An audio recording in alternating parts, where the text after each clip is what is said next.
السلام عليكم ورحمة الله وبركاته. عيد مبارك عليكم، كل سنة وانتم طيبين. العيد الكبير يعني لحمة. هنحضر النهاردة مع بعض مندي اللحمة بطريقة سهلة وبسيطة جدا، مش هياخد معاكي وقت خالص في التحضير، يعني اقل من 5 دقايق بس هتحضريه وتدخليه الفرن.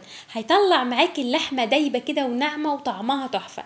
شايفين السوا؟ بسم الله ما شاء الله، دايبة جدا ومستوية 100%. يلا نسمي الله ونخش على الطريقة بتاعتنا على طول. معايا اللحمة بتاعتي ينفع ضاني وكمان عجالي وماعز. معايا لحمه ماعز زي ما انتم شايفين كده بالشكل ده، كده غسلتها كويس وخرمت اللحمه كويس عشان انا عايزه التتبيله بتاعتي تخش في كل حته فيها. معايا توم باودر ومعايا بصل باودر، فلفل اسمر، ومعايا كمون، ومعايا ربع معلقه من الكركم، ومعايا كمان سنه كده من الشطه، ومعايا ورق لوري، وكمان كام واحد كده حبهان. زي ما انتم شايفين كده هقلبهم مع بعض كويس، وهتبل اللحمه بتاعتي كده من كل حته فيها. هدعكها دعكه جامده كده، انا عايزه كل حته من اللحمه بتاعتي تاخد طعم البهارات دي. يعني كل البهارات اللي عندك حطيها، يعني حطي لو عندك توم باودر حطي، بصل باودر حطي، فلفل اسود وكمون وملح، وكمان حطي شطه كده شويه صغيرين خالص، وحطي كركم. وبعد كده زي ما انتم شايفين هدعكهم كويس لحد ما التتبيله بتاعتي تخش في كل حته في اللحمه بتاعتي. معايا الصينيه بتاعتي كده زي ما انتم شايفين، هحط فيها كده كام واحده فلفل اسمر صحيح، وعليهم شويه كده من الكمون زي ما انتم شايفين بالطريقه دي، وهنزل عليهم بكوبايه من الميه، وبصلايه كده مقطعاها قطع زي ما انتم شايفين كده. بعد كده معايا ورق فويل، هلف كده الصينيه كويس.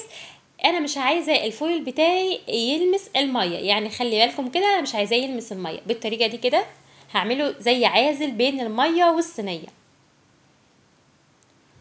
هخرم كده الخروم علشان البخار بتاعي يطلع ويسويلي اللحمه بتاعتك كويس.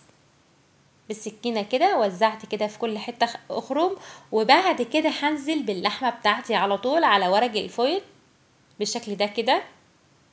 وخلاص كده، يعني مفيش اسهل ولا ابسط ولا احلى من كده. هتاكلوا حته لحمه يا جماعه لذيذه وطعمها تحفه. يعني شايفين مفيش اسهل ولا ابسط من كده. خلاص اللحمه بتاعتك هتخش الفرن، هتشغلي الفرن من فوق ومن تحت على درجه حراره وسط بالظبط ساعه ونص، هتاكلي احلى لحمه. وكمان لو اللحمه بتاعتك صغيره في السن، ساعه بالظبط هتاكلي لحمه دايبه وطعمها تحفه. هلف كده كويس، هغلف كده في الطبقه الاخيره معايا طبقتين بالظبط من الفويل، علشان انا عايزه كل حته كده من اللحمه تكون دايبه، مش عايزه الصينيه بتاعتي تنفس خالص. هدخلها الفرن على درجه حراره وسط، وهسيبها تستوي براحتها. بعد كده هنعمل مع بعض الرز زي ما انتم شايفين كده بالشكل ده. معايا معلقتين كبار من الزيت، لو حابه تحطي نص معلقه سمنه براحتك، ومعايا بصله كده وسط. حطيت كده ورقتين من ورق اللوري. لو عندك ليمون حطي، لو كمان عندك عود جرفة براحتك، بس انا بصراحة ما بحبش طعم الجرفة في الرز. هخلي بس البصلة بتاعتي تدبل، ومعايا كوباية كبيرة كده من الرز البسمتي، خليتها بالظبط ربع ساعة نقعها كده، غسلها كويس ونقعتها كده ربع ساعة في مية دافية عشان ما بتاخدش وقت خالص في السوا. ونزلت كده عليها بمكعب.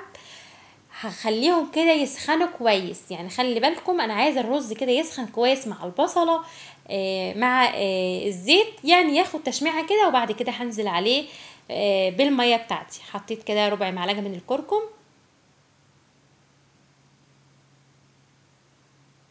هقلب كده كويس، وبعد كده هنزل عليه بالميه. لو انت اول مره تشوفيني كده ما تنسنيش في الاشتراك وكمان اللايك والكومنت الحلو. ربنا يسعد قلوبكم جميعا يا رب. طبعا الرز البسمتي كوبايه بيتحط عليها كوبايتين من الميه، الرز البلدي كوبايه بنحط عليها كوبايه ونص من الميه. هغطي على الرز واسيبه يستوي براحته. هنعمل مع بعض كده صوص بيكون في اشهر المطاعم طعمه تحفه. حط كده نص حزمه كزبره خضراء، وعليها كام حبايه من الطماطم، وكمان حبايه من الفلفل، وكام فص كده من الثوم، وهعصر عليهم عصره ليمونه، وهفرمهم فرم ناعم، واحطهم كده اقدمهم جنب اللحمه، بتكون طعمها تحفه بصراحه. تعالى اوريكم شكل اللحمه بعد ما طلعت من الفرن. يا خرابي ريحتها خطيره، طعمها تحفه بصراحه. شايفين ما شاء الله؟ تعالى اوريكم التسويه بتاعتها عامله ازاي. شايفين دايبه دوب؟ بصراحه طعمها يا جماعه خطير، جربوا الوصفه دي هتعجبكم جدا. شايفين اللحمه مستويه ازاي؟ بسم الله ما شاء الله. لو انتي اول مره تشوفيني كده ما تنسينيش في الاشتراك وكمان اللايك والكومنت الحلو. شايفين الرز طالع معايا مفلفل ازاي؟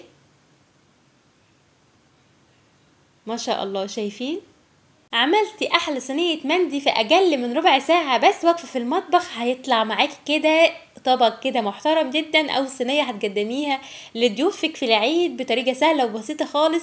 وكمان مش هتقفي كتير في المطبخ، يعني هتحضريها كده وتدخليها الفرن تسيبيها تستوي براحتها، وهتطلع معاكي بالشكل التحفه ده. وكمان طعمها يا جماعه خطير بصراحه، تستاهل ان انتوا تجربوها. بسم الله ما شاء الله. والتسوية معانا مظبوطة 100% زي ما انتم شايفين كده. ده يبقى دوب اللحمة بتاعتي مستوية، يعني سايبة العظم سايب اللحم. شايفين ما شاء الله. اوعي تنسي تحط اللايك. شوية كده من المكسرات، زبيب كده على شوية من السوداني، تحمريهم كده في شوية سمنة صغيرين وتلفيهم، تخليهم كده حوالي دقيقتين بالظبط على النار، وترشيهم كده على اللحمة بتاعتك. يا رب يكون الفيديو افادكم، والسلام عليكم ورحمة الله وبركاته.